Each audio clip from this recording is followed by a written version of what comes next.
gaano ka-importante yung open communication? Para sa akin, sobrang importante yung open communication kasi dyan may iwasan yung yung tampo, yung resentment ba? Kasi pag ang bagay na hindi na pag-uusapan, doon nagkakaroon ng misunderstanding.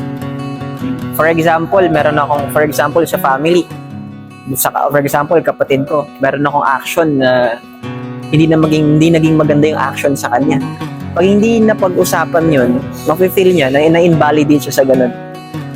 And kaya nga ang pinaka-importante, you need to be aware Aware ka na, wait lang, yung action ko ba? Okay ba to? Or yung action ko hindi maganda sa kanya? Kasi maybe for example, para sa yung action, okay yan. Sa'yo yan ikaw yan Pero baka yung dating sa ibang tao, hindi na okay.